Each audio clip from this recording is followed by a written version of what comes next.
Hey, welcome to Motorsports Nation. This is Bob Francis, and I am joined by an all-star cast here for our final episode of the year. Say hello to Jonathan Fjeld from the Racing Experts, Roy Akers. Roy's with Skyview Sports out of Detroit, and of course our buddy Brian Twinning. Brian's out of San Diego, the BetSperts team.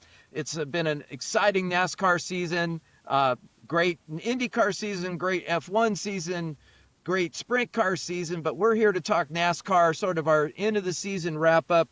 So I'm just going to go around the horn with our panel of experts here, starting with you, Jonathan. Driver of the year. Which driver, doesn't have to be the champion, but what driver really stood out and you think is the driver of the year from the racing experts' point of view? Well, Bob, first of all, thanks for having me on here. This is a lot of fun. Want to say driver of the year, I think, goes to Denny Hamlin. You just look at everything he did throughout the season, from stealing that win at Darlington to just being able to kind of overcome that late summer slump, fall slump, well, I won't mention the win that he got because that's coming up in a little bit, but, just every part of the season was so well executed and so strong that I don't know how his name was not engraved in the trophy. So it's got to be Danny Hamlin for me. Okay, Roy, how do you see it? Yeah, I see the same thing with Denny Hamlin. Besides the 6 victories he had this year, beating your favorite driver and that, I thought that was pretty outstanding. And of course, the court case alone, I think, gives him the driver of the year because I think every driver and team owner, even the ones that were possibly going to testify, for the NASCAR side, I think that even they're glad that they have a permanent charter. But the sixth, Mm. when he did everything outstanding, he had a great year. And unfortunately, I think what I found out this year with going for a NASCAR championship is that get, going to every round of the playoffs takes a little bit out of you. And I thought this was Denny's best chance to get that championship. I don't know if he's going to in the next 2 or 3 years or not, but it does. It takes a little bit out of you because there's so much pressure going on with these guys. So I got to go with Denny, and the stats are right there all the way around. And of course, the victories were incredible. All right, Brian, so we've got two for Denny Hamlin. How did you see it, Brian? Well, we're gonna make it a third time's the charm because Okay. I think hands down goes to the driver of the 11 car for everything that previous two guys mentioned, and then also when you factor in his off track and beyond the court case situation with his dad, and the fact that despite him leading the Cup Series and wins with 6, he probably could have had 8 to 9 because there was a couple of other events where he was the best car and it got stolen from him. Including the championship race. So yeah, I don't think there's any question that it's Denny this year. All right. Well, I'll be the contrarian here. I see it slightly differently.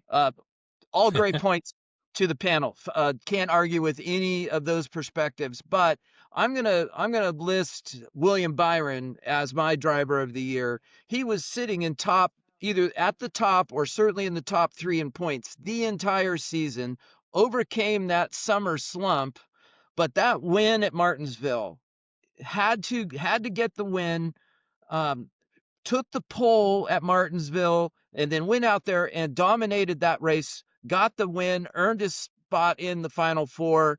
And I think that was, for me, someone who had that momentum early in the season, but really struggled and had all kinds of bad luck and issues and circumstances. And to use your term, Brian, maybe had a few slip away late in the year, for Byron to come back. And we all saw what happened in the championship race.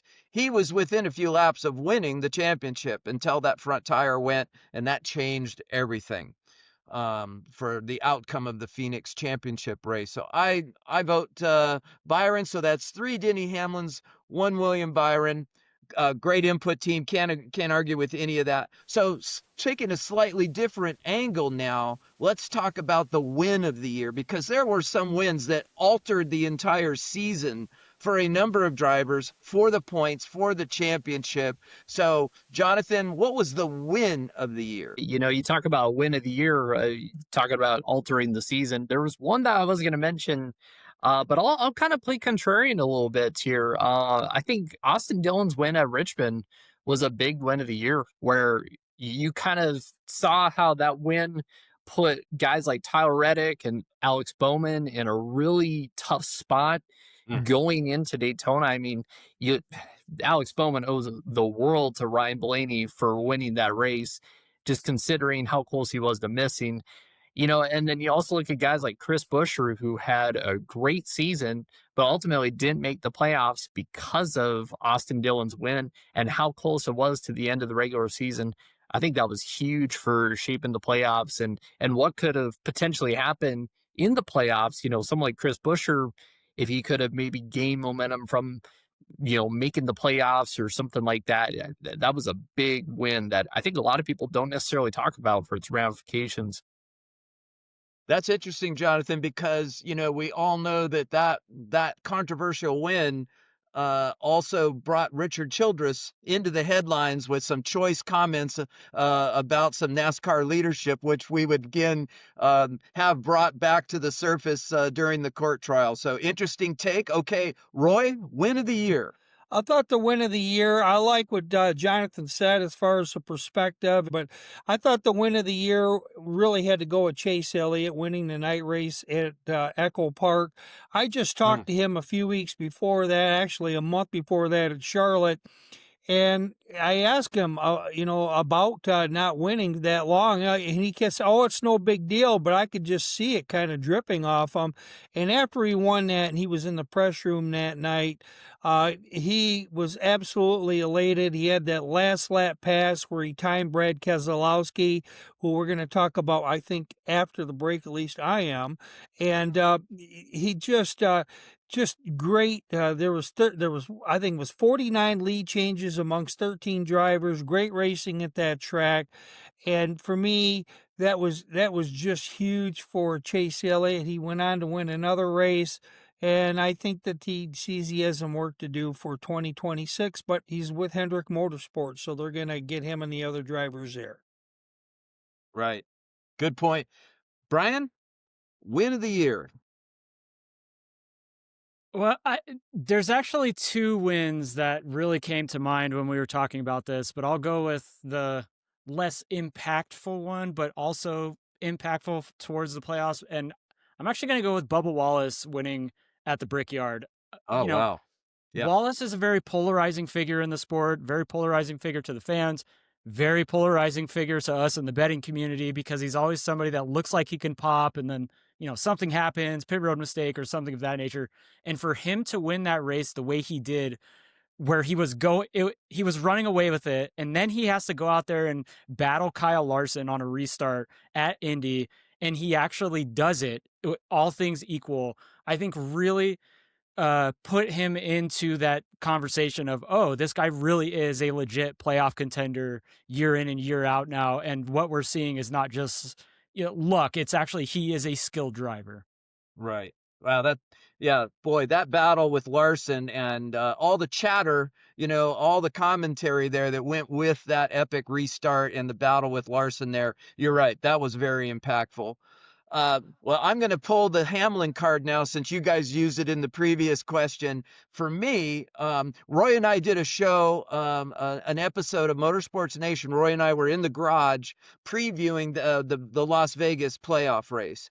And for me, that was the win of the year. Denny Hamlin getting number 60, so big career milestone, but also just that stamp of Hamlin earning that spot into the championship 4 at Phoenix. And what I don't know about you guys, but that was the most epic burnout of all burnout celebrations. As the media were following Hamlin from pit road to victory lane, and him burning the rubber off the tires all the way under the tunnel into the neon garage into victory lane, and even stood there for a few more seconds until that car just smoked it out there. That was epic. Boy, what a stamp of authority that win was, and of course locking him into the championship 4. All right, well, fans, there you have it. There's the take from our assembled panel. Driver of the year, win of the year. We're going to take a short commercial break. And when we come back, we're going to flip the coin and talk about, well, who did not live up to expectations and some disappointments out there in the garage. We'll catch that right after this commercial break. The Honor and Remember flag is a nationally recognized symbol that sends a message of appreciation for the sacrifice made by our fallen heroes and their families. The flag flies at many NASCAR races around the country, and you can help honor our nation's fallen military members and remember the eternal sacrifice of their service by flying the flag too. Text FLAG to 71777 or visit honorandremember.org to learn more. Together, we remember them all. Message and data rates may apply. Welcome back from the break. It's Bob Francis on Motorsports Nation, managing editor at Go Full Throttle Racing News. Joining me, Jonathan Fjeld, racing experts, Roy Akers, Skyview Sports, and then, of course, Brian Twinning from BetSperts, our expert in all things wagering. All right, team, here we go. Let's go reverse order this time. I'm going to start with Brian. Brian, Underperformer of the Year. I know this had to play heavy in your universe of the odds and the wagering markets where we're looking to, hey, we're looking to make a few bucks here. We're looking to take all of this data that we have and turn that into some winning bets. But a few times it didn't work out. Brian, who's your underperformer of the year? Well, the same way I talked glowingly about Bubba Wallace and winning at Indy and him proving himself, his teammate, unfortunately, Tyler Reddick, I know he had some unfortunate, off the racetrack situation going on this year, but to come away in 2025 with 0 wins, only 7 top 5s, really not a contender to compete for a championship or win that many races for that matter, leading less than 200 laps all season, to me puts him into the conversation of the most disappointing driver on the year. And it's a very short list of guys that can match that level of lack of competitiveness for the year based on expectations. Right. And such a strong showing in 23 and 24.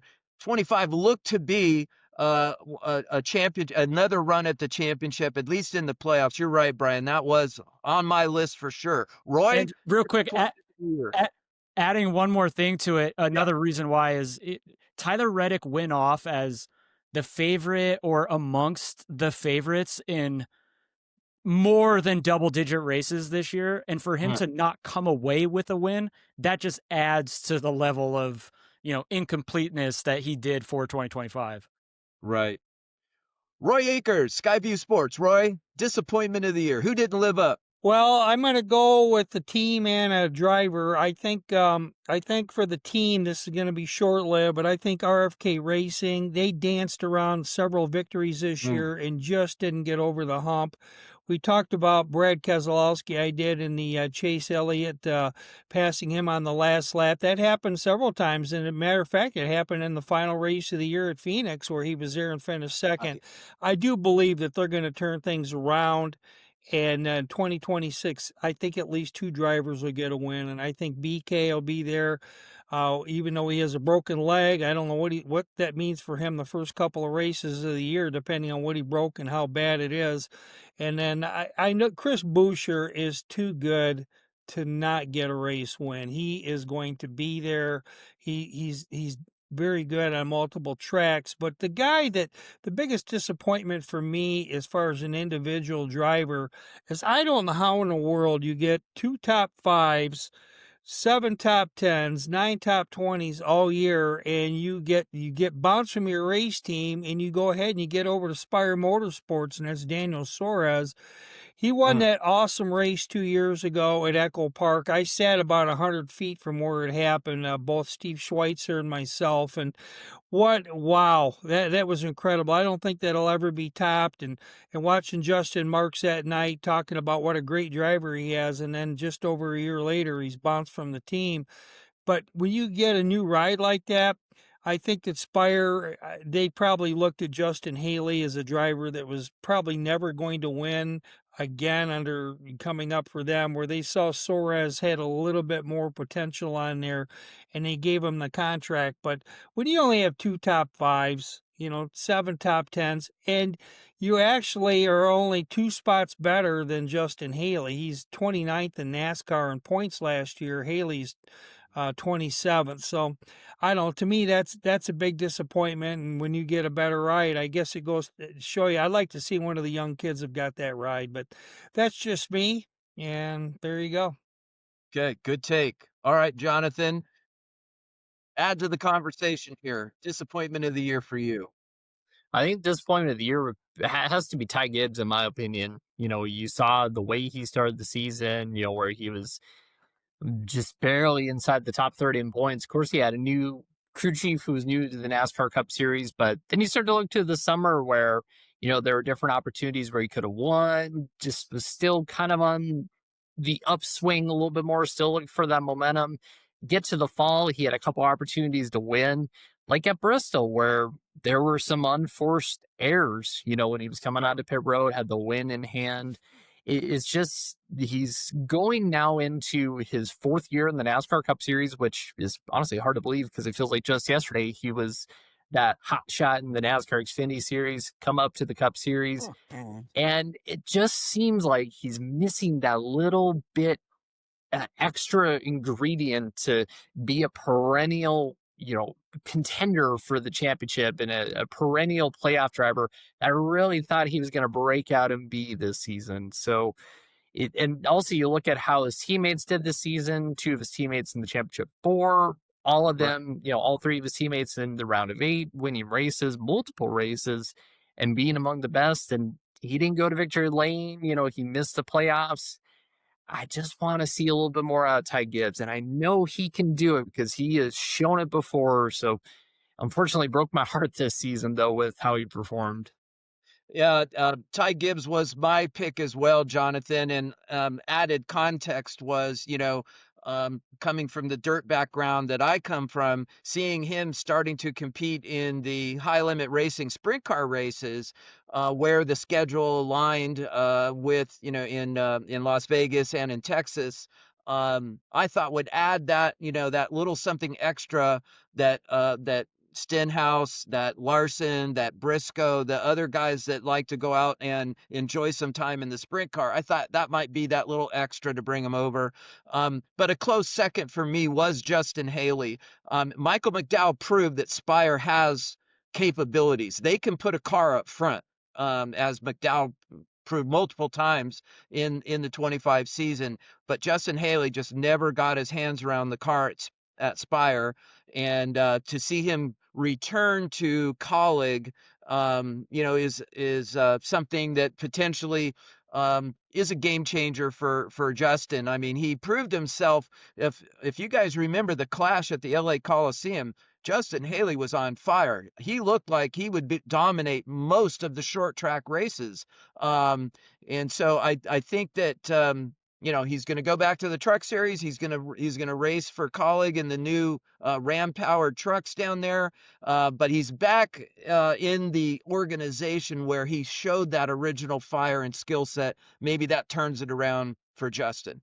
Okay, group, let's move to our final round here. And this is sort of an open area. It might be your 2026 predictions. It might be something that is new, a new race, like the San Diego Naval Yard race coming up for NASCAR in 2026. But what is it in 2026, Brian, that you're most looking forward to? Or do you already have a prediction you're willing to put on the table and get on the record this early? San Diego, man. I was just gonna say, like, this one is so easy for me, living in San Diego and being as involved with NASCAR as I am now. Nothing can top the fact that NASCAR is coming to San Diego on a naval base here at Coronado.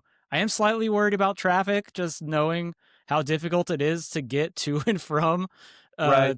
that area, having lived here almost my whole life. But yeah, it's going to be that. And I think there's so many new things that are going to be coming to the Cup Series, especially in 2026. I mean, we don't even know the scoring format yet. All right, Roy, why don't you pick it up from there? What are you looking forward to in 26? What's new? Well, I'm looking forward to a couple things. I'm looking forward to North Wilkesboro being a points race this year.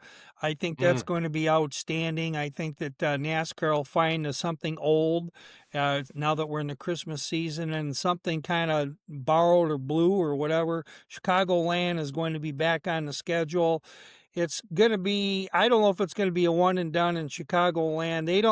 I don't think NASCAR is planning it that way. NASCAR's hired a bunch of people to work at that track, and including a couple permanent people. And so I think that they would like that. What that means for the Chicago street race, whether NASCAR goes somewhere else or not, I really don't know.